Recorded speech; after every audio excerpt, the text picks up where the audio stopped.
2 Samuel pasal 9 ayat 1-13.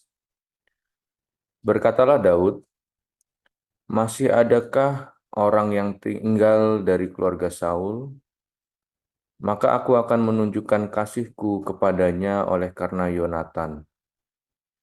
Adapun keluarga Saul mempunyai seorang hamba yang bernama Ziba. Ia dipanggil menghadap Daud, lalu raja bertanya kepadanya, 'Engkaukah Ziba?' Jawabnya, 'Hamba, tuanku.' Kemudian berkatalah raja, 'Tidak adakah lagi orang yang tinggal dari keluarga Saul? Aku hendak menunjukkan kepadanya kasih yang dari Allah.' Lalu berkatalah Ziba kepada raja, 'Masih ada seorang anak laki-laki Yonatan yang cacat kakinya.' Tanya raja kepadanya, 'Di manakah ia?' Jawab Ziba kepada raja, 'Dia ada di rumah Makhir bin Amiel di Lodebar.' Sesudah itu Raja Daud menyuruh mengambil dia dari rumah Makhir bin Amiel dari Lodebar. Dan Mephiboset bin Yonatan bin Saul masuk menghadap Daud. Ia sujud dan menyembah. Kata Daud, 'Mephiboset,' jawabnya, 'Inilah hamba tuanku.' Kemudian berkatalah Daud kepadanya, 'Janganlah takut, sebab aku pasti akan menunjukkan kasihku kepadamu oleh karena Yonatan ayahmu. Aku akan mengembalikan kepadamu segala ladang Saul, nenekmu, dan engkau akan tetap makan sehidangan dengan aku.' Lalu sujudlah Mephiboset dan berkata, 'Apakah hambamu ini sehingga engkau menghiraukan anjing mati seperti aku?' Lalu raja memanggil Ziba, hamba Saul itu, dan berkata kepadanya, 'Segala sesuatu yang adalah milik Saul dan milik seluruh keluarganya, kuberikan kepada cucu tuanmu itu. Engkau harus mengerjakan tanah baginya, engkau, anak-anakmu, dan hamba-hambamu, dan harus membawa masuk tuaiannya, supaya cucu tuanmu itu ada makanannya. Mephiboset, cucu tuanmu itu, akan tetap makan sehidangan dengan aku.' Ziba mempunyai 15 orang anak laki-laki dan 20 orang hamba. Berkatalah Ziba kepada raja, 'Hambamu ini akan melakukan tepat seperti yang diperintahkan tuanku raja kepadanya.' Dan Mephiboset makan sehidangan dengan Daud sebagai salah seorang anak raja. Mephiboset mempunyai seorang anak laki-laki yang kecil yang bernama Mika. Semua orang yang diam di rumah Ziba adalah hamba-hamba Mephiboset. Demikianlah Mephiboset diam di Yerusalem, sebab ia tetap makan sehidangan dengan raja, adapun kedua kakinya timpang." Ibrani 12 ayat 1.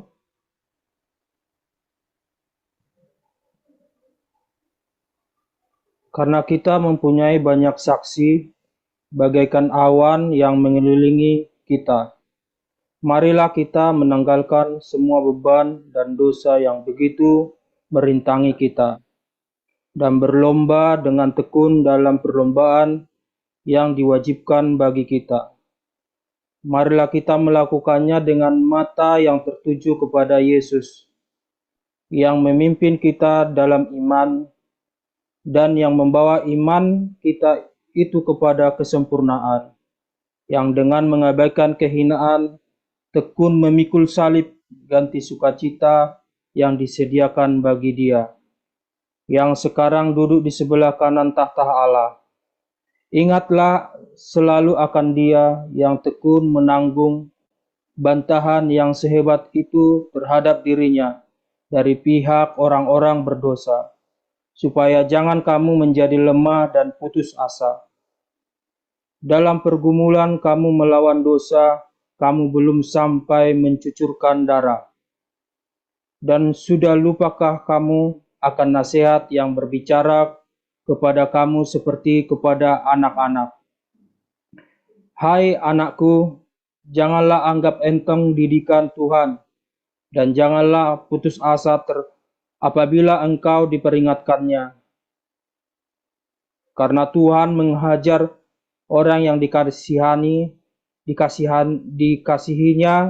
dan ia menyesah orang yang diakuinya sebagai anak. Jika kamu harus menanggung ganjaran, Allah memperlakukan kamu seperti anak. Di manakah terdapat anak yang tidak dihajar oleh ayahnya? Tetapi jikalau kamu bebas dari ganjaran yang harus diderita setiap orang, maka kamu bukanlah anak, tetapi anak-anak gampang. Selanjutnya dari ayah kita yang sebenarnya kita beroleh ganjaran, dan mereka kita hormati. Kalau demikian, bukankah kita harus lebih taat kepada Bapa segala roh, supaya kita beroleh hidup? Sebab mereka mendidik kita dalam waktu yang pendek, sesuai dengan apa yang mereka anggap baik. Tetapi Dia menghajar kita untuk kebaikan kita, supaya kita beroleh bagian dalam kekudusannya. Memang tiap-tiap ganjaran pada waktu ia diberikan tidak mendatangkan sukacita, tetapi duka cita. Tetapi kemudian ia menghasilkan buah kebenaran yang memberikan damai kepada mereka yang dilatih olehnya. Sebab itu kuatkanlah tangan yang lemah dan lutut yang goyah, dan luruskanlah jalan bagi kakimu, sehingga yang pincang jangan terpelocok, tetapi menjadi sembuh. Berusahalah hidup damai dengan semua orang, dan kejarlah kekudusan, sebab tanpa kekudusan tidak seorang pun akan melihat Tuhan.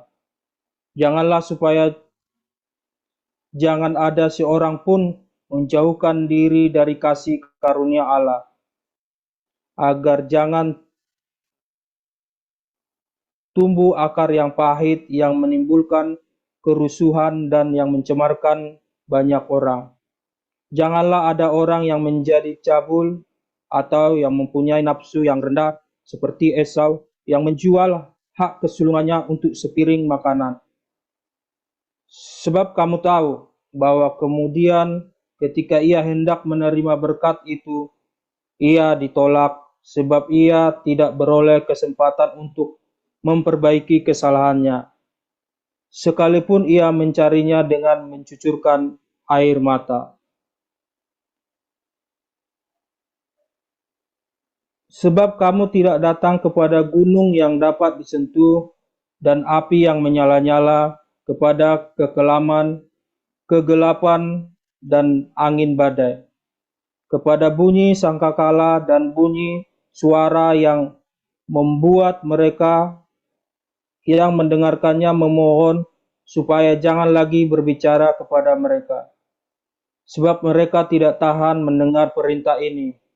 Bahkan jika binatang pun yang menyentuh gunung, ia harus dilempari dengan batu. Dan sangat mengerikan pandangan itu, sehingga Musa berkata, "Aku sangat ketakutan dan sangat gemetar. Tetapi kamu sudah datang ke Bukit Sion, ke kota Allah yang hidup, Yerusalem surgawi, dan kepada beribu-ribu malaikat, suatu kumpulan yang meriah, dan kepada jemaat anak-anak sulung yang namanya terdaftar di sorga, dan kepada Allah yang menghakimi semua orang, dan kepada roh-roh orang-orang benar yang telah menjadi sempurna, dan kepada Yesus pengantara perjanjian baru, dan kepada darah pemercikan yang berbicara lebih kuat daripada darah Habel. Janganlah supaya kamu jangan menolak Dia yang berfirman, sebab jikalau mereka yang menolak Dia yang menyampaikan firman Allah di bumi tidak luput apalagi kita, jika kita berpaling dari Dia yang berbicara dari sorga. Waktu itu suaranya menggoncangkan bumi, tetapi sekarang Ia memberikan janji, satu kali lagi aku akan menggoncangkan bukan hanya bumi saja, melainkan langit juga. Ungkapan satu kali lagi menunjuk kepada perubahan pada apa yang dapat digoncangkan, karena ia dijadikan supaya tinggal tetap apa yang tidak tergoncangkan.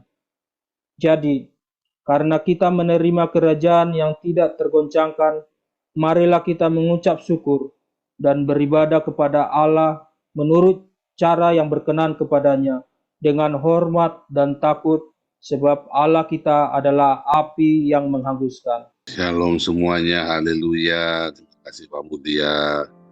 Saudara, luar biasa kalau Anda ikutin komunitas ini dari awal dan Anda ikuti setiap firman Tuhan, Anda lakukan, ya.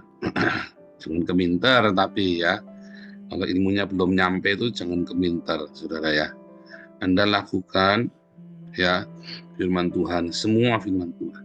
Anda, dan jangan buat cari-cari, ya, misalnya nih, ya, cari-cari itu gini, komunitas kita kan yang di Indonesia kan banyak orang yang sudah tidak ke gereja, lalu ikut komunitas kita, ya. Lalu Anda jangan cari-cari, Anda tidak ke gereja, terus gara-gara ngomongnya saya sudah melarang Anda ke gereja. Saya tidak pernah melarang Anda ke gereja loh saudara ya. Saya melarang Anda pergi ke gereja yang tidak, pendetanya tidak mengajarkan Anda diakonia, malah memperkaya diri sendiri. Nah itu hati-hati saudara ya, hati-hati. Lalu Anda pelintir-pelintir demi melakukan pembenaran terhadap dirimu sendiri yang malas ke gereja, atau Anda gampang kepahitan, gampang tersinggung di dalam komunitas, ya, lalu atau Anda tersingkir dari komunitas, lalu Anda buat cari-cari masalah. Oh saya tidak ke gereja lagi, saya ikut Joseph Paulusang, padahal karena Anda tersinggungan, saudara. Karena sebenarnya Anda yang tersinggungan, mengamukan, ngentutan itu, ya. Nah itu hati-hati ya. Saya tidak pernah mengajarkan Anda untuk tidak pergi ke gereja, tetapi inilah memang komunitas. Nah masalahnya di sini pun Anda masih tersinggungan, ngantukan, ngamukan, saudara ya, susah. Ngantukan, ngentutan, ngamukan, saudara ya, tersinggungan, ya repot, saudara. Bahkan sudah dikasih paling sederhana pun Anda masih tersinggungan, ngantukan, ngamukan, ngentutan, ya gimana, mau diapain lagi? Tapi memang dasarnya karakter Anda baik. Sudah dikasih yang paling ringan pun Anda masih, ya kan, masih ruwet. Lalu alasannya, saya ini sudah di paradise. Di paradise itu ada sekumpulan orang, saudara. Yang Anda hidup sendirian, tidak bergaul, itu hanya ada di Hades.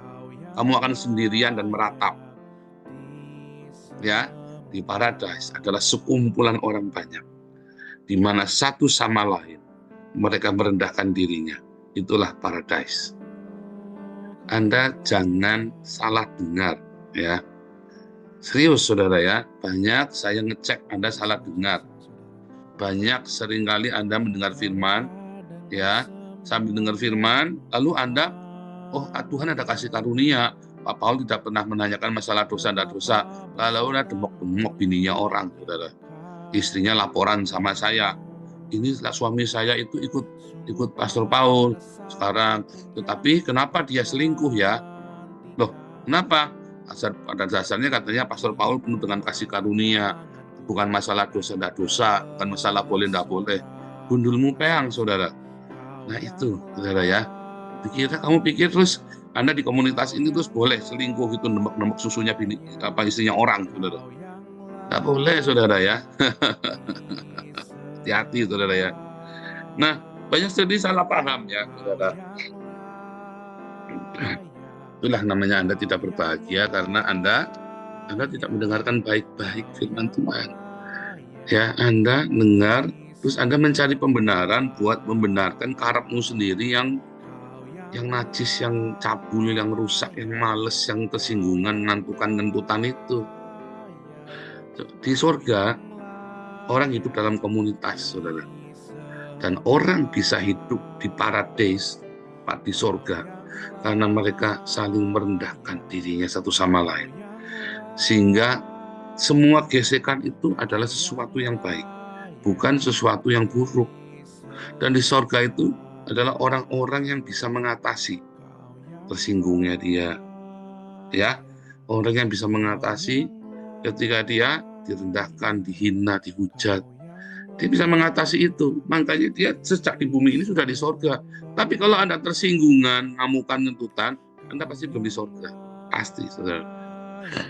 Ya, dan kalau Anda masih suka gerayang-gerayang tetenya bininya orang, Anda pasti belum di sorga. Anda jangan terus malah ngajari saya tentang surga, saudara. Saya ngajari Anda informasi dari saya, lalu Anda merasa lebih tahu dari saya tentang surga. Hati-hati, saudara ya. Nah, ceritanya balung ireng. Balung ireng itu balung tulang ya, tulang yang warnanya hitam.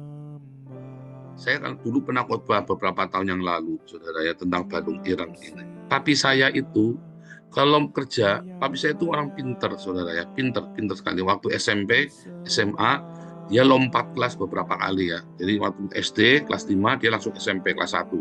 Kelas 1 dia langsung ujian kelas 3, langsung masuk SMA, saudara. Waktu SMA kelas 1 langsung kelas 3. Lompat berkali-kali, saudara ya. Dan nilainya selalu juara kelas, selalu terbaik lah. Lompat kelas itu ya, selalu lompat kelas karena pinter, saudara ya.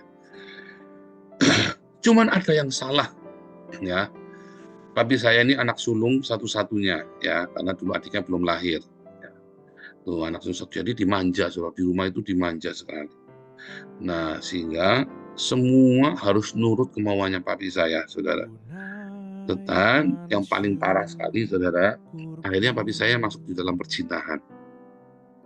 Ya, maka saudara, karena ada perzinahan ini, ya, dan perzinahan itu tidak pernah diakuinya dan tidak pernah tidak pernah diakui dan tidak pernah bertobat, ya, saudara ya. Nah, akhirnya saudara, semua yang dikerjakan papi saya itu selalu gagal. Kenapa? Karena papi saya sudah menerima Yesus sebagai Tuhan dan Juru Selamat. Kalau Anda belum lahir baru, Anda berzina, nggak apa-apa, saudara. Tapi kalau Anda sudah lahir baru, Anda punya perjanjian dengan surga. Maka tidak boleh ada percabulan perzinahan, saudara, di situ. Karena ketika kamu lahir baru, maka kamu akan beruntung segala hidupmu. Akan diberi keberuntungan. Kalau Anda masih belum beruntung, pasti ada yang salah. Mungkin Anda malas. Nah, tapi kalau Anda bekerja, kerjakan dengan sungguh-sungguh, pasti kamu akan diberkati. Periuk itu akan diberkati, wadahnya itu akan diberkati oleh Tuhan. Kedua, kamu masih tersinggungan. Makanya kamu dikit-dikit, dah aku keluar, dah aku nyerah. Maka seharusnya itu Anda mau dapat promosi, Anda malah nggak dapat promosi. Anda sendiri kan kalau keluar kan, kalau tadi balung ireng itu Anda lagi kerja, gagal lagi kerja bangkrut, lagi kerja tiba-tiba ditipu, lagi kerja tiba-tiba Anda diganjel, lagi kerja tiba-tiba wismon, itu namanya balung ireng. Artinya disebabkan oleh orang lain. Ya kita secara fair ada penyebabnya oleh orang lain, entah ditipu, entah itu. Anda tetap bekerja dengan rajin, sekuat tenaga pagi siang malam. Papi saya itu kalau kerja itu pagi siang malam, saudara ya. Begitu sudah mentok, udah mau berhasil, jatuh lagi, saudara. Udah mau berhasil, jatuh lagi ketipu. Dan kalau ketipu itu, kalongnya itu sampai semuanya diambil semua dari rumah kita, saudara. Saya pernah malam-malam diambil semua, kita tidurnya di lantai, saudara ya. Saya mau tidurnya di kasur, pagi-pagi bangun sudah di lantai. Nah, saudara, seluruh isi rumah saya kosong semua, saudara ya. Terus, seperti biasa saya dolan gatonya, yang ambil tetangga saya Arab, saudara ya. Ternyata papi saya janjian nanggung utangnya orang. Terus orangnya nggak bayar, saudara. Diambil semua itu sama si Arab ini, saudara ya. Nah, itu namanya balung ireng. Kenapa? Karena ada perzinahan, karena ada percabulan di situ, saudara.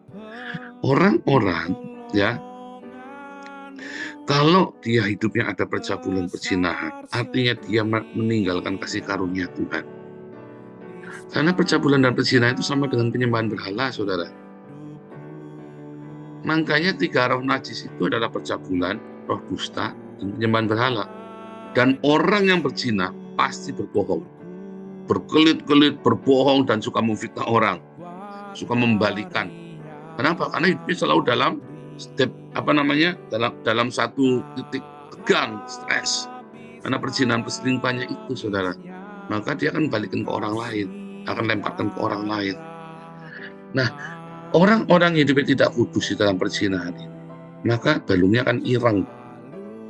Jadi dia kemudian papi saya meninggal, adiknya mami, saudara ya, ngomong dengan kurang ajar karena adiknya mami ini musuhan sama papi saya.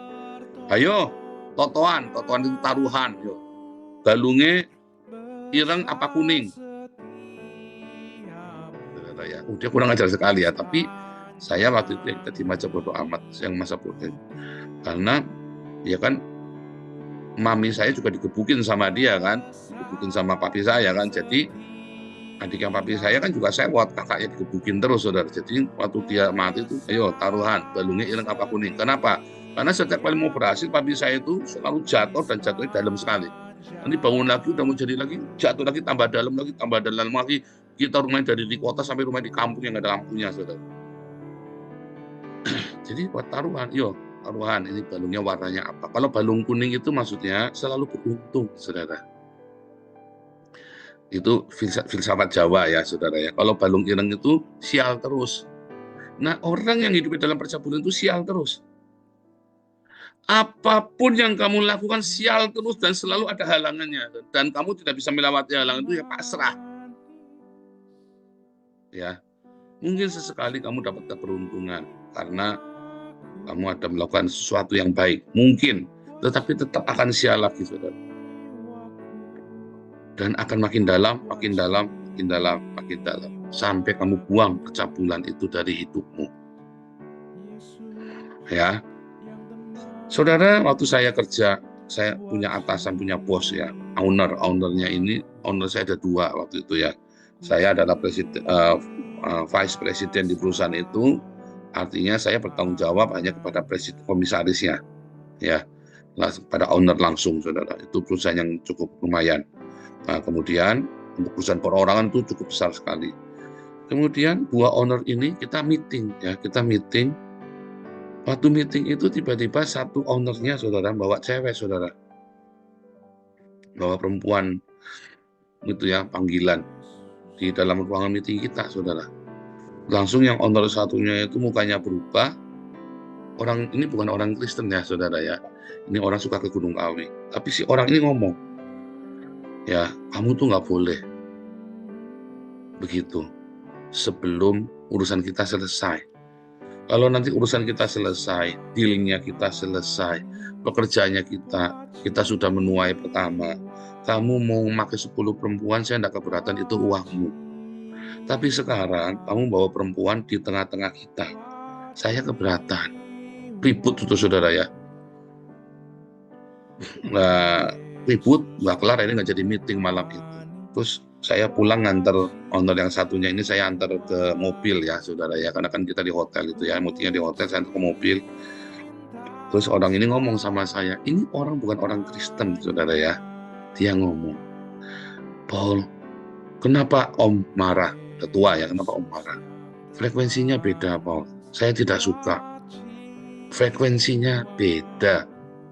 Ya, orang dunia saja ngerti, saudara. Frekuensinya beda. Jadi orang dunia ini dia mengerti percabulan dan perzinahan itu membuat frekuensi orang itu bisa nggak sama nanti. Kelihatannya sama, tapi tune-nya beda. Fales, saudara. Evolusi ini, kalau nyanyi frekuensinya banter, fales. Frekuensinya beda. Tapi pede aja ya evolusi ya, beda aja. Nanti lama-lama frekuensinya sama sendiri.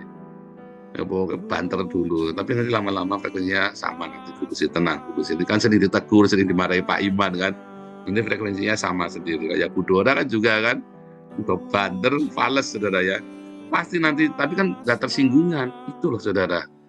Itulah Budora dan Bulus ini nggak tersinggungan, jadinya apa? Jadinya nanti frekuensinya sama. Masalahnya banyak orang frekuensinya beda, tersinggungan, ya repot, saudara. Ya, artinya ditegur nggak mau. Kalau Bulus ini rendah hati, saudara, ditegur mau.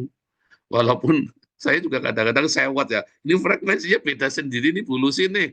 Orang lagi ngomong kemana, dia ngomongnya kemana Pak Iman apa ngamuk ya saudara ya. Dia enggak apa-apa, tapi enggak tersinggung, ditegur saudara. Karena dia juga tahu, oh ya tadi aku nyambut-nyambut aja. Kan karena itu kebiasaan dari kecil mungkin kan. Ada orang dari kebiasaan kecil karena ditekan terus, bentuk perlawanannya begitu. Pokoknya pede aja ya Bu. Pokoknya pede aja, karena dari kecil sering ditekan dia. Dari kecil sering dipojokkan, ya. Jadi dia kudu ngelawan, membela dirinya dan membela teman-temannya, membela adik-adiknya saudara. Ya memang begitu, itu bentukan, itu skema pertahanan hidup psikologis saudara. Karena saya juga begitu. Saya juga dulu waktu masih muda frekuensi saya suka beda dengan yang lain. Karena saya kudu bela kakak saya saudara. Kan kami dihina kan, sehingga saya kudu ngelawan saudara. Saya kudu ngelawan. Dan perlawanan saya itu dengan suara yang tajam, dengan perkataan yang nyelekit saudara ya. Kalau saya ngelawan om tante saya itu ngomong, saya bisa ngomong dengan nyelekit sekali saudara. Jadi itu skema pertahanan saudara ya. Frekuensi beda. Sampai saya sembuh pelan-pelan. Kadang-kadang sekarang saya masih nyolot kok. Makanya saya memahami sekali Bu Dora dan Bu Lucy saudara. Jadi jangan bilang saya sabar, bukan. Karena saya mengerti. Saya tahu. Ya itu adalah skema pertahanan. Sisa-sisa benteng pertahanan hidup kita. Ya, melawan serangan dari orang-orang yang kurang ajar. Nah, cuma dibawa-bawa kemana-mana, kebiasaan. Nah, yang penting jangan tersinggungan. Saya juga nggak tersinggungan, makanya kita berubah. Kalau tersinggungan nggak bisa berubah. Nah, kita balik lagi balung ireng. Saudara, orang-orang ini, saudara, mau kerja apapun, kelihatannya berhasil, satu lagi. Mau berhasil, satu lagi. Bagus kok nggak sampai melarat ya. Akhirnya papi saya ini, waktu kan dikremasi kan, terus kita keluar. Dia balungnya putih, saudara. Nggak kuning, nggak hitam. Anda semua kalau dikremasi, ya pasti balungnya nggak putih, ya pasti balungnya putih, nggak mungkin balungnya hitam atau kuning. Oh ada saudara, bukan balungnya, tapi nanti ada di daerah ulu hati itu ya, warnanya hijau. Ya karena apa saudara? Karena kalau matinya sakit, cancer atau mati banyak obat itu ya sisanya warnanya hijau. Ya, tetapi nggak mungkin balungnya ireng atau kuning, itu nggak mungkin, nggak ada saudara. Balungnya tetap putih, itu hanya ungkapan balung ireng. Kalau hidupmu di dalam perjinahan, ya, loh bahkan papi saya, saudara ya, satu ketika ya, opa saya meninggal ketika papi saya umur 10. Ya, itu meninggalin satu anak, saudara ya, ninggalin satu anak. Akhirnya melarat, meninggalnya dalam keadaan melarat, hancur. Karena apa? Karena ini keluarga sudah lahir baru, tetapi dia akhirnya mencari yang bukan dari Tuhan. Segala sesuatu yang bukan dari sorga akan pertamanya kelihatannya enak. Anda boleh bohongin orang lain, saudara. Oh enggak, ini yang pacaran ini bukan saya. Oh ini dua sorga nggak bisa dibohongin, saudara.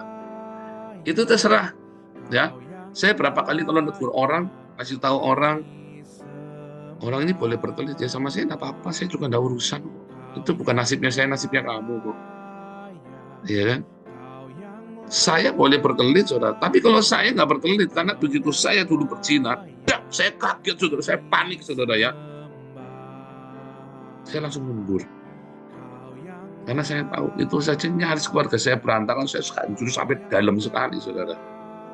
Karena saya sudah dalam pengurapan yang luar biasa. Dan saya berpikirnya kayak Daud, Daud aja sekali enggak apa-apa kok. Saya lupa membaca Daud itu di akhir hidupnya nggak bisa bangun lagi, saudara. Nggak bisa jaya lagi. Cuman dia masih disayang sama Tuhan aja karena dia bertobat. Dan saya nyaris nggak bisa nanggung, saudara. Dan saya tinggalkan Tuhan akhirnya. Saya pikir Tuhan kurang ajar mempermainkan saya. Saya pikir orang-orang, padahal saya sendiri. Padahal saya sudah mundur, saya tahu diri loh, saudara. Saya mundur langsung. Nah itu, saudara. Akhirnya saya meninggalkan kasih karunia ini. Karena saya nggak tahan. Waktu mengalami menuainya itu ya, saya nggak tahan, saudara. Nah, saya mungkin nggak bilang-bilang. Istri saya tidak tahu, semua orang nggak ada yang tahu. Yang tahu cuma saya.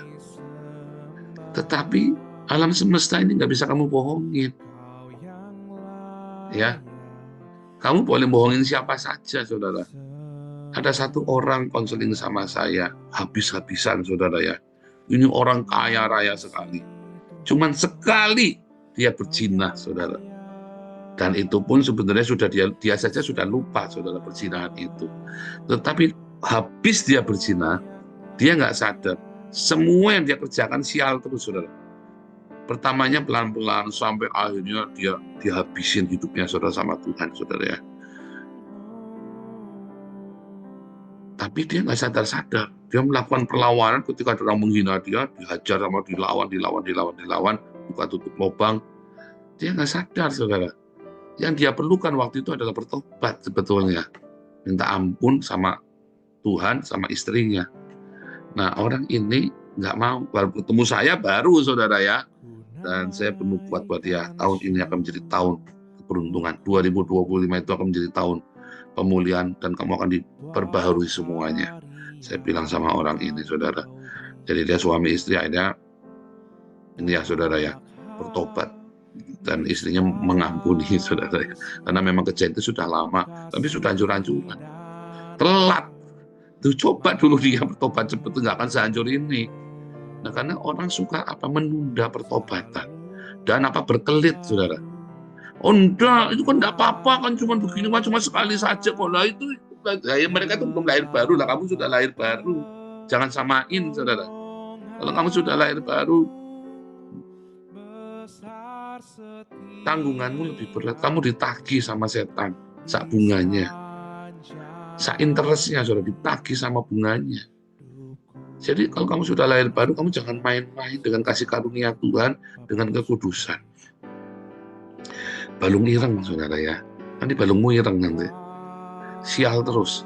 Tapi kalau kamu di dalam Tuhan, banyak orang menjegal kamu. Banyak orang menjegal saya. Semua yang orang jegal ke saya menjadi keberuntungan bagi saya. Semua sumpah serapanya orang kepada saya malah menjadi berkat buat saya. Ya. Semua sumpah serapanya orang menjadi berkat buat saya. Semua orang jegal saya malah jadi keberuntungan buat saya. Itu, saudara. Kalau kamu jaga hidupmu di dalam kekudusan, disiplin, di dalam kasih, apapun orang bikin kamu. Kenapa ada orang pasti bikin sial, bikin jegal sama saya? Nanti masa lalu saya kan tidak baik, saudara. Saya harus terus, itu akan dikeluarkan ya. Kalau Anda melihat kenapa saya selalu mengalami fitnahan, ya, mengalami dijegal orang, karena masa lalu saya kan sangat tidak baik, dan itu dikeluarkan sampai hati saya murni, saudara, sampai saya ngalah, sampai saya nggak usah saya melakukan perlawanan yang tidak baik lah, memang supaya hati saya murni, ya, saudara ya. Nah, itu yang terjadi kayak di Belanda kemarin saya difitnah ya. Ada yang lagi yang mau fitnah ya. Katanya ada yang mau fitnah saya, siapa tuh? Elia Miron apa siapa, katanya saya penjahat kelamin. Saya cekelan batuk. Ini manusia hermaprodit ngatain saya penjahat kelamin, tidak salah nih. Saya sampai ketawa orang begitu. Nah, ini orang tidak ngaca, ini orang hermaprodit ngomongin saya penjahat kelamin. Sejak kapan saya jadi penjahat kelamin? Siapa yang jadi korbannya coba? Saya lagi mikir ya. Katanya penjahat kelamin sampai ketek-ketek, saudara. Ya itu orang-orang itu ada-ada aja ya, saudara. Ya biarin saja. Ya biarin saja kan. Nggak usah marah juga. Atau saya nggak rugi apa-apa, saudara. Jadi ada orang, saya itu takut sama Pak Paul karena Pak Paul katanya pelamin. Pelamin itu apa?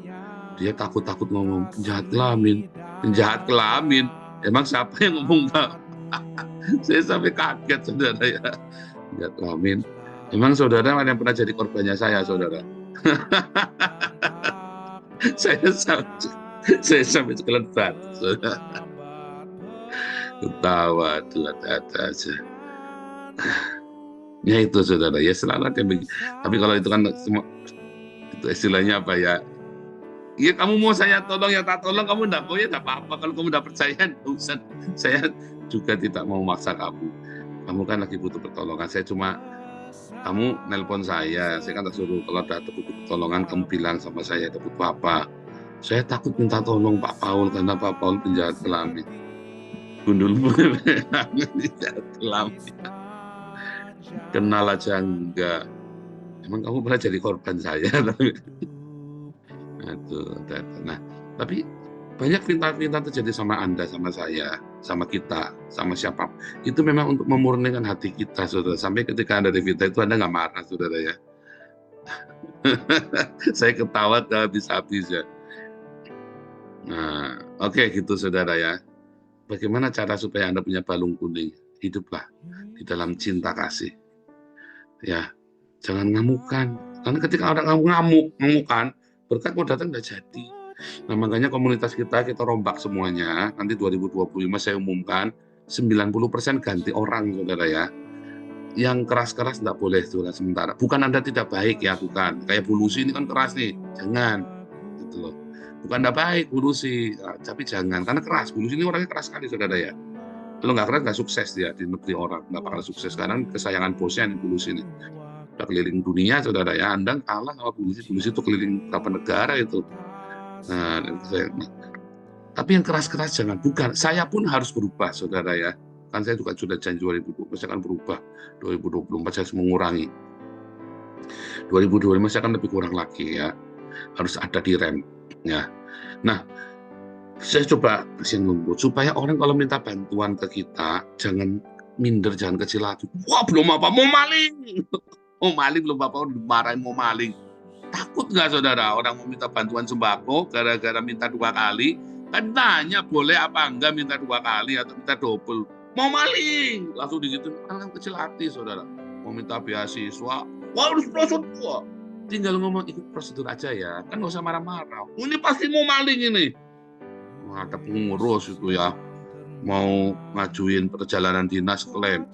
Ya namanya pengen makan ya, pengen beli McDonald kan boleh saja lagi besuk saudara. Ini apa-apa nih mau maling ini pasti ini kurang ajar ini, mentang-mentang ini nggak boleh gitu, jangan. Kita cari yang lembut-lembut saudara ya. Sebetulnya pokoknya gini loh, sebenarnya ikutin prosedur saja tanpa Anda kudu melontarkan kata-kata tambahannya itu loh saudara.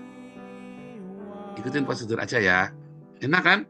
Nggak usah nambah-nambah kata-kata kurang ajar, aji mumpung, apalagi saudara yang sering aji, jangan aji mumpung, jangan kurang ajar, jangan lunjak, jangan rokok rempelak. Nah itu tuh omongan-omongan itu omongan yang tidak perlu saudara. Cukup Anda ngomong sesuai SOP aja ya, dengan lemah lembut, tapi pokoknya kekeh ikutin SOP. Orang tidak kecil hati saudara, paling orang itu berundel-berundel, Anda kudu tahan. Itu yang kita pengen yayasan kita nanti di tahun 2025 itu begitu saudara ya. Ya saudara ya. Kalau nanti pengurusnya Ibu Dora pusing Anda saudara ya. Ngomongnya minta beasiswa, dia Anda bisa khotbah nanti sampai ke Sungai Musi saudara, sampai ke Tarantula segala macam. Nah, dikhotbahi sama Bu Dora.